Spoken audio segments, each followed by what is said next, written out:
Sistem Penerimaan Murid Baru, SPMB, besutan Mendikdasmen Abdul MUT, sebuah upaya pemenuhan azas keadilan. Simak penjelasan lengkapnya hanya di channel YouTube Kelas P3K biar tidak gagal paham. Ketemu lagi bersama Guru Umar Bakri dalam sebuah channel Kelas P3K. Saya akan memberikan informasi dan edukasi terkini. Jangan lupa dukung terus channel ini dengan cara subscribe, aktifkan lonceng notifikasi, like, komen dan share sebanyak-banyaknya. Yuk kita simak video ini, tonton sampai selesai biar tidak gagal paham.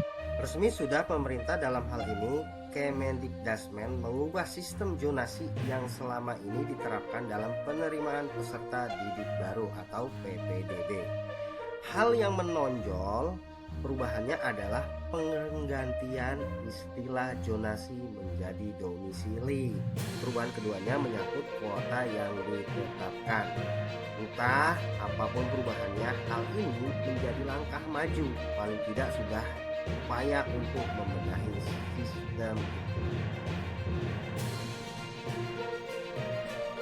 PPDB sistem zonasi sendiri ditetapkan ketika Kementerian Pendidikan di bawah Muhadjir Effendi. Dalih yang digunakan saat itu adalah memberikan keadilan bagi para calon peserta didik untuk menikmati akses pendidikan.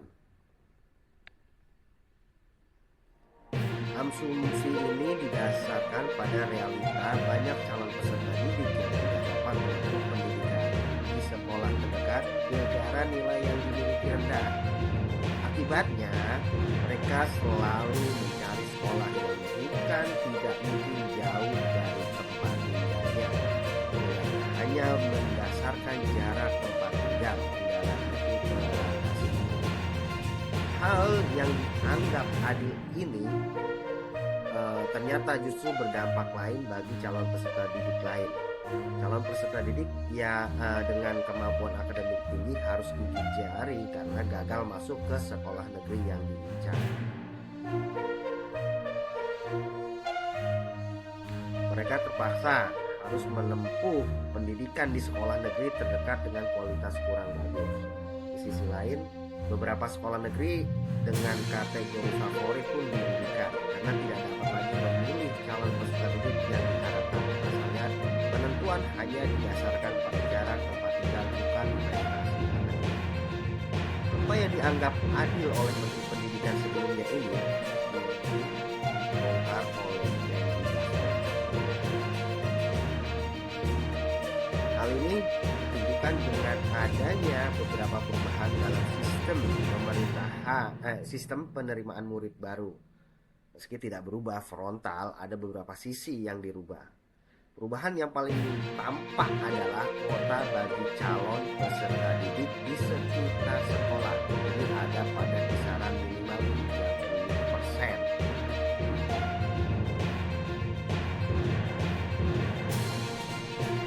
Kepada PPDB sistem zonasi, kuota untuk jalur zonasi ini bernama domisili.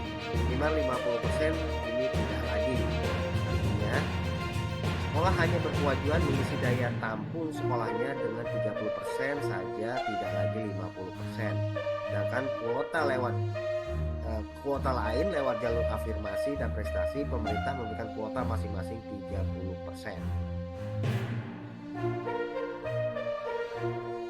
Keberadaan jalur afirmasi ditunjukkan untuk calon peserta didik yang datang dari keluarga miskin dan para penyandang disabilitas. Di jalur afirmasi ini pemerintah mensyaratkan sejumlah syarat sebagai bukti pendukung. Hal ini untuk menghindari penyalahgunaan. Apa yang disampaikan pemerintah ini dalam tahap rancangan. Langkah pemerintah membuka draft ini adalah untuk menampung berbagai aspirasi masyarakat.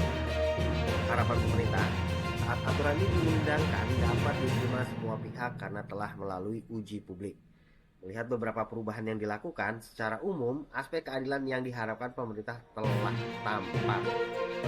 Pemberian kuota bagi calon peserta didik, prestasi menunjukkan bahwa pemerintah memberi apresiasi pada pencapaian mereka.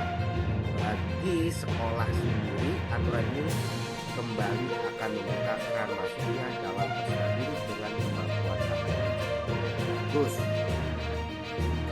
Itulah teman-teman yang bisa saya sampaikan. Semoga artikel yang bisa kita pemahaman ya.